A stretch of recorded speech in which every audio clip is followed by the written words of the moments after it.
Welcome everybody to this week's edition of the Foodie Frequency. I'm Ruth Redgate from Honeypot Cottage Bakery and I'm joined by... Liam Dillon from The Boat. Welcome Liam, good to have you back in the studio. We're now entering February, so traditionally after you had Dry January, Veganuary, there was then another campaign of Sugar-Free February, raising money, if I remember rightly in the old days, for cancer charities. Now I always refuse to do Sugar-Free February because it's my birthday this month. But it's also Valentines. It is. So why would you give up sugar? A, because you're going to have birthday cake, I ain't doing that.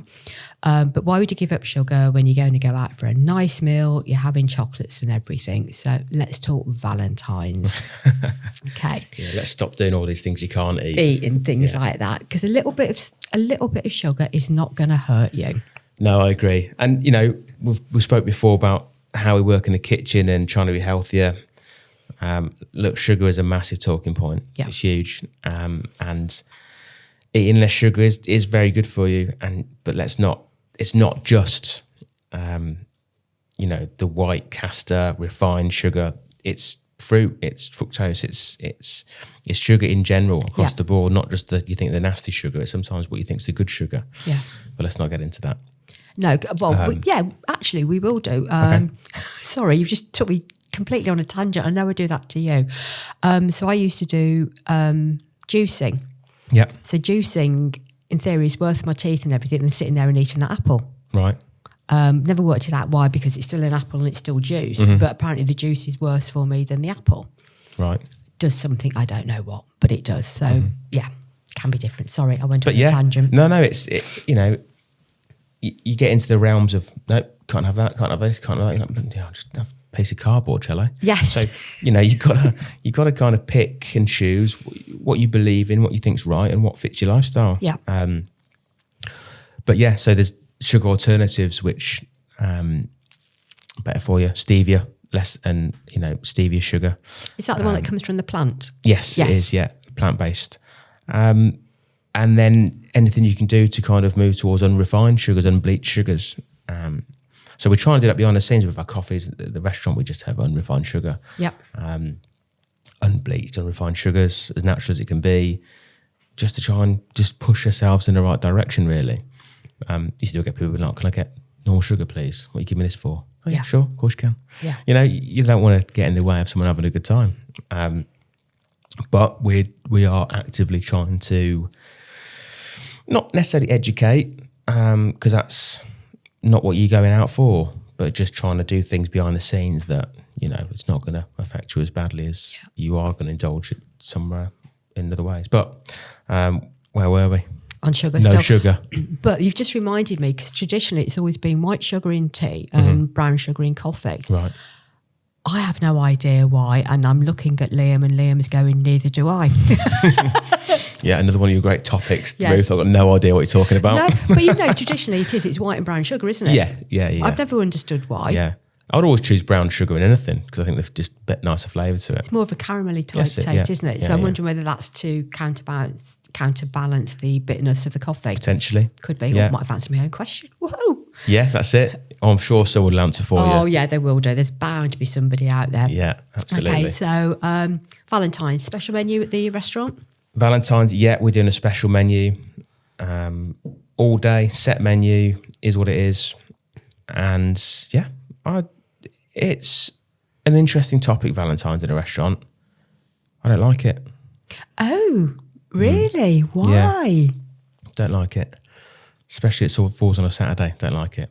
It's a kind of thing that it makes you feel like you have to go out, and there's a pressure on you to go out as a couple. And usually it's less first daters. It's usually people that have been in a relationship for a while. And they sit there on the phones. Not talking to each other. They're there for the sake of having to be there, essentially, because the other one, both of them feel they have to do something because it's Valentine's. The atmosphere is rubbish in the restaurant, it's all twos.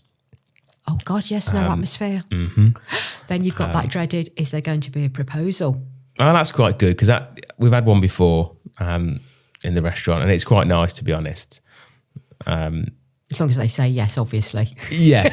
And don't storm out and Oh, we've had some stories, but yeah, it's not much atmosphere. You feel like you got to be there. And so this year, what I've done is I think we're doing it the pub as well. I've said if you dine as a 4, I'll give you a bottle of champagne. Okay. So I just want that stigma to be removed from. Yeah. You've got to go out as a 2, or it's got to be a date, or it's got to be, go as a double date. Yeah. For Valentine's. For your mates who've been out for a while. Just, there you go, there's a bottle of champagne for you. Yeah. Because it helps us. Yes. Because the atmosphere is a bit better. Yeah, get that. And then, and if you don't feel like you want to go out and necessarily do it just because you feel like you have to do it, if you've got a couple of mates who's going to want to go out anyway on a Saturday, there's a bit of an added bonus of a bottle for the table as well. So, we do a special menu. Yeah. We used to do more sharing things. And so that's what I recommend if you're at home, if you don't want to go out to a restaurant, or you don't want to spend on going out to a restaurant, or you can't spend to go to a restaurant, you can still do it at home really nicely. And the essence of it, when I look at doing Valentine's menus, I think the boat, we're kind of more premium ingredients. Yep. But whereas the pigs, we're doing the Valentine's over there, and Beth, our amazing head chef, she's looking at doing more sharing things. So the fish course will be a sharing fish. So you both get involved, and just trying to get people to kind of just engage in the evening as well. Get them off their phones. Exactly. Yeah. So make them do a bit of work, taking the fish off the bone or whatever it is. But no, yeah. So the essence of sharing, I guess. So even at home, get anything you can bake in the oven. There's a little starter you can just dip into it, each other, and just get. Yeah, it's all good. It doesn't have to be cringy. No, that. You haven't got to stand on a doorstep and give someone a bouquet of flowers, which I did when I was a kid, and a big teddy bear. Looking back, wasn't my best move. No, okay, didn't really work. No. Oh, okay. No. But I know what you mean about the wrong signals. That's what I'll put that down to. I think we've all been there with that one. I know what you mean about the pressure of going out for Valentine's. So when I met my husband, he then found out my birthday's in February. So he thought, oh no, I've got a birthday. Mm-hmm. I've got Valentine's. Then I've got my mum's birthday just in March. It's been an expensive time of the year. And my birthday's so close to Valentine's, and our daughter was then born on the 13th. Mm-hmm. We made a decision very, very early on. We won't go out for Valentine's, but we'll go out for my birthday. Yeah. And the look of relief on his face, it was like, pressure's off. Yeah. But then we do something at home instead. We do dine at home and do it that way instead and celebrate. Yeah, look, it is a bit gimmicky. Yeah. But it's an excuse to go out. So having that excuse to go out and not making it cheesy and not making it uncomfortable, because sometimes you've got a huge demographic of people that, whether it's like it is a first date, whether it is someone that's been out with each other for a couple of months, whether it's married and the kids are at home and you're going out, so you want to remove the cheesiness from it. Well, I want to anyway. Because that must be really different in a restaurant to have, as you said, that demographic must be really diverse on that sort of night. Yeah, and again, I think that's why the atmosphere is not as it usually is, because not much chatter, laughter, jokes. It's kind of everyone's kind of being on the best behaviour, and it's don't want to drop anything or put food down themselves. So it's come out as a 4. There's a bottle of champagne. And just kind of lift the mood and and make it a nice day, evening, rather than everyone just sitting there quiet. Okay, so if anybody wants to join Ian and I, a table for 4, Scott and Claire, you up for that? We can get a free bottle of champers. That's it. Is the menu out there yet, or is it a surprise on the night? Menu's out there. I think there's only a little caveat that it might change. Smaller details might change just because of trying to get hold of ingredients. It's been tricky at the start of the year. Yeah. But no, it should be out there. And we've already got an uptake on it, which is fantastic. So, okay, I'm going to put you on the spot. Can you remember your menu? No.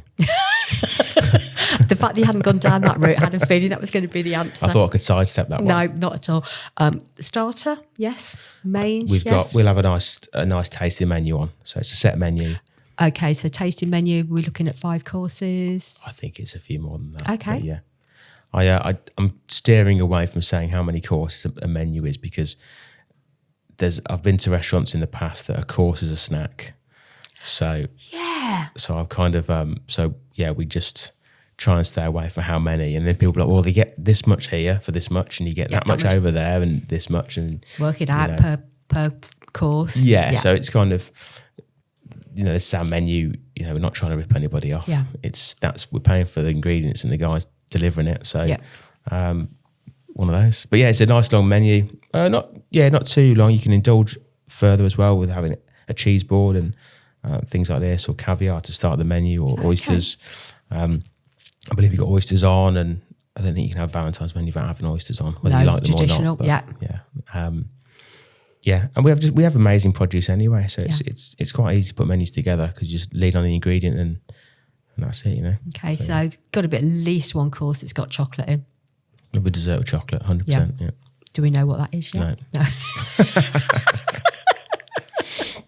So if you were doing a chocolate dessert at home, because you're not having Valentine's at home, what would your chocolate dessert be? For a Valentine's night in? Yeah. As I was saying. Chocolate fondant, very easy. Oh, is it easy? Yeah. Well, it is for you. No, it's easy. Because everybody panics when they mention it on things like MasterChef. I'm going to do a chocolate fondant. You see the judge's face. He's going, really? You're trying that on here? Yeah.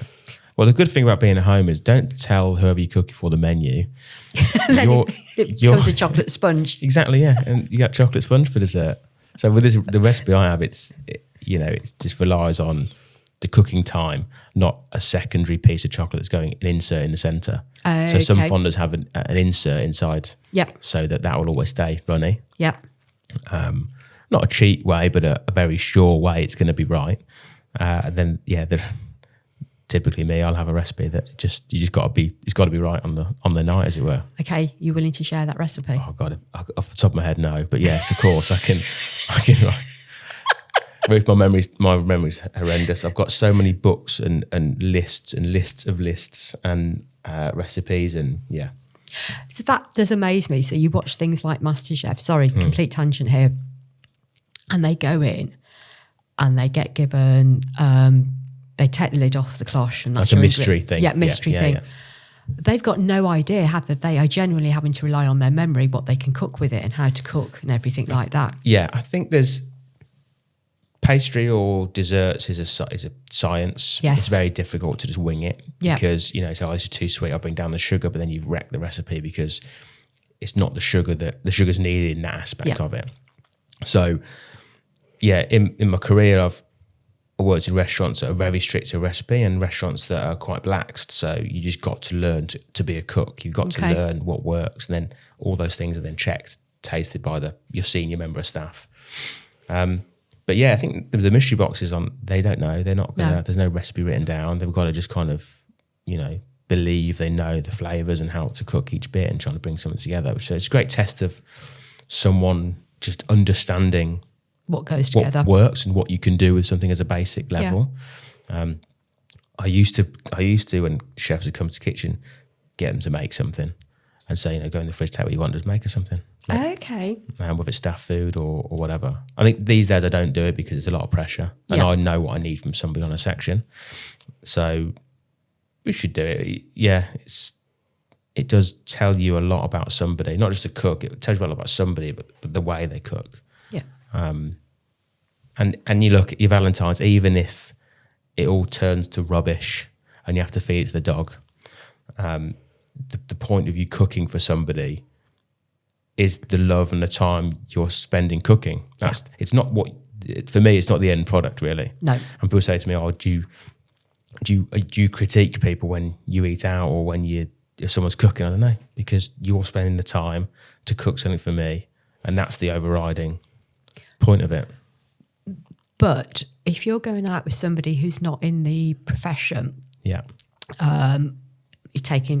you're out with Scott and I, for example, and something's put down in front of you, do you not find that the likes of Scott and I would then look at you as if to say, "What do you think?" Yeah, I get that. I get that with bread rolls when I go out. And it's like people look at me with the bread rolls. It's like, so how's that then? Yeah, it's edible. I can taste the sugar and things like that, and it shouldn't be in there, but it's fine. It's what it is. Yeah. No, I don't really like that feeling either. No. Of your friends being like, come on then, chef, what do you think about that? It's like, I'm just like, well, no, eat it. Leave me alone. Yeah. Because, you're not working, and it's, you know, other tradespeople get the same thing. Yes. Of course they do. You know, I've got a friend, Sparky, he'll come around and be like, oh, by the way, can you just sort that out? I'll be like,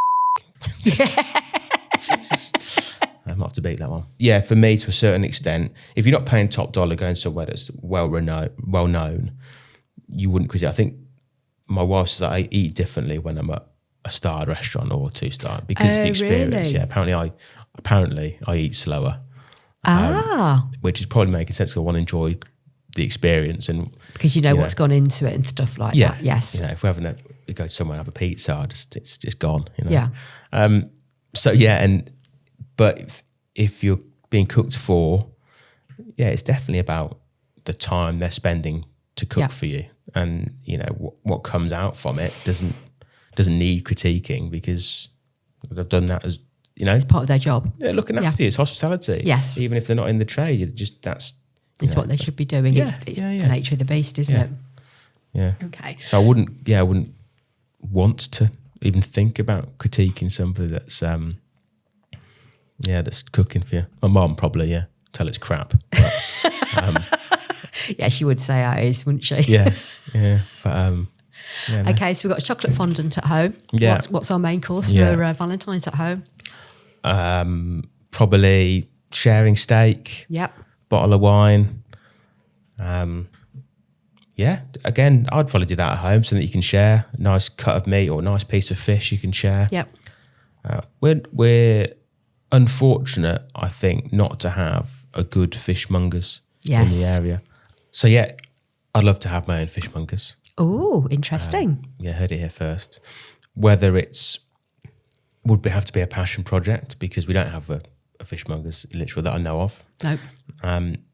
Whether it's the fact that the supermarkets have such big buying power that when you're at the shop, you might as well just grab your fish while you're there as well. So, I'd love to open one. I'd love to know if it's a worthwhile business or if it's passion project. If enough people would just come out to an independent fishmongers and trust that, you might be paying a little bit more, but you're getting fresh fish. Yeah, because that's the key thing. You are getting fresh fish, because I know most of the fish at supermarkets is frozen on the big trawlers, comes to you frozen, they defrost it, which is why they always advise you can't freeze this again. It took people years to work out why you couldn't freeze the fish. Yeah. It's because it's already been frozen. I think a lot of them around here haven't got the fish counters anymore either. Right, okay. Waitrose has got theirs still. I don't think Tesco's have got theirs anymore. Right, okay. I'm trying to think if Sainsbury's had. I'm trying to remember. I'm not sure about Morrison's either. There is a fish stall on the market in Lichfield. Are they there every Tuesday, Friday and Saturday? I don't know, but listeners, you will know, and you can let us know on that one.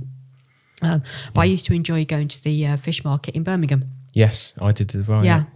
My mum would always stop at one particular the old market in the old Bull Ring. Would always stop at one particular fish stall because it had the live eels wriggling around in the. And she knew I didn't like snakes. I'm sure she did it on purpose for that one. But I know when it moved to the other one, and I was buying the fish for myself at home when I'm eating fish and everything. They go, "Would you like me to fillet it and clean it?" It's like, no. And they'd look at me and the smile on their face. And I'm like, you sure? I'm like, yeah. The odd time when I hadn't got time and they asked me, would you mind? I'm like, no, not at all. Because normally we know you do it. And it's not a chore to clean your own fish. And at least you know it's been done. And it's part of the process to me that you should be able to do all of that even at home. It's a skill. Yes, I can fillet a fish. No way is it going to be as good as you filleting a fish, but I can still fillet a fish. I can take the bone out of it and do it.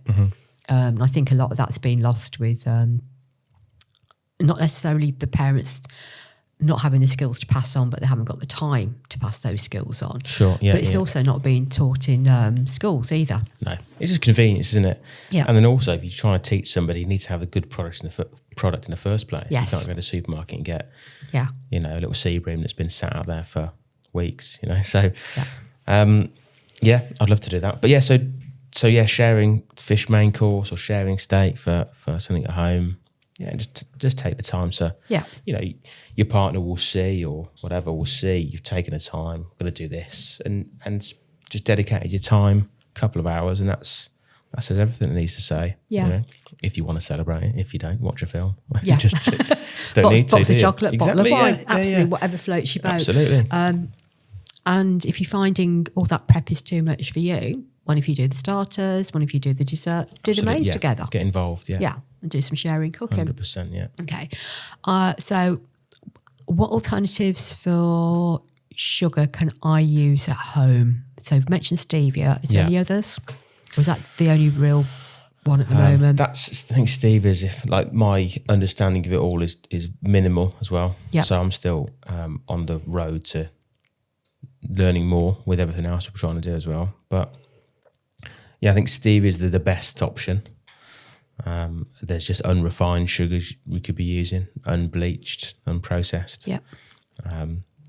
But yeah, you have to look around and see what's available and make a call. And also check those ingredient labels, folks, because if you're having a savoury ingredient, sugar should nowhere be the first or the second ingredient on there. If it's needed for counterbalance, sweet and sour sauce, for example, then yes, you expect it to be in there.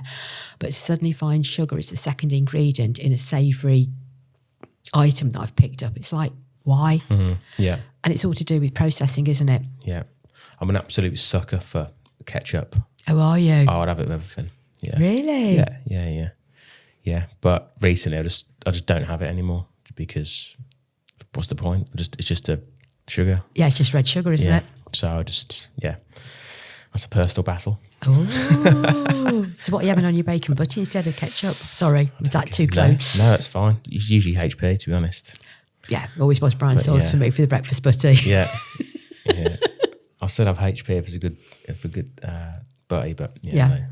I'll stop having ketchup because it's just a go-to thing, isn't it? It's easy. You get chips or ketchup. And just try to stop that. So you're making your own ketchup in the restaurant? No. I do have a thing about condiments. I can't remember who I was speaking to the other day about condiments. I think it was Beth, the head chef of the Pigs, talking about a certain condiment. So what's the point? Go on, you can name it. No, I think it was actually ketchup. I said, what's the point? Yeah. Why are you trying to make it? I said, will it be as good? And she's like, oh, probably not. It's probably better, actually. I think better for you, but I don't see the point in for almost like a dipping sauce or something. For my experience, people just want what they know in that kind of category of being on the table. There's recipes that call for, I've got condiments and you use them because it's delicious. The end result is delicious. I had a thing about that. I wouldn't make it for the sake of it. Yeah, because you're not going to. I'm not going to be able to make it better than how it's made. Okay. I think if it's a massive part of a dish, 100%. That's different, yeah. You know, but if it was just to go with something, like Scotch egg, for example, I'm not going to make a brown sauce to go with Scotch egg. No.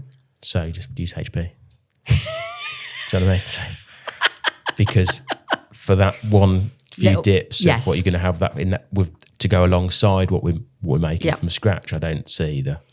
Yeah, you can spend your time better doing the Scotch egg. Yeah.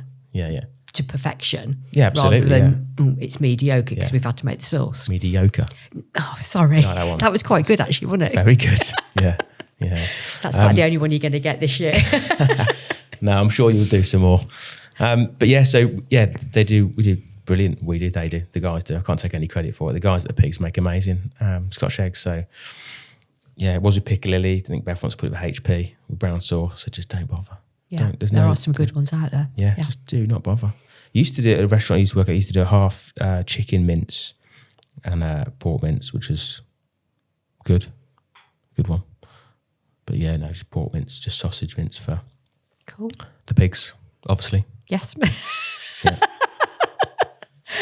Right, that comes to the end of our Valentine's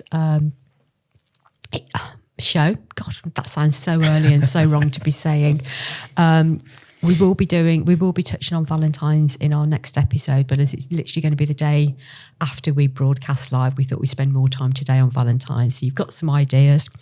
If you're looking to go out, you don't want to actually talk to your partner, go out with friends and go and get a table of 4 at the Pigs or the Boat. Yeah. And get a free bottle of champagne. Why not? That's it. But yeah, however you're spending it on your own or with your partner, we wish you all a happy Valentine's, and yeah, enjoy that sugar just for that day. So if you've got any questions that you'd like to ask myself or Liam for our shows, if you drop those into ruth.redgate@lichfieldradio.org, I will remember my own email address. Liam, thank you once again for joining us. Thank you. And thank you for listening to the Foodie Frequency. Bye.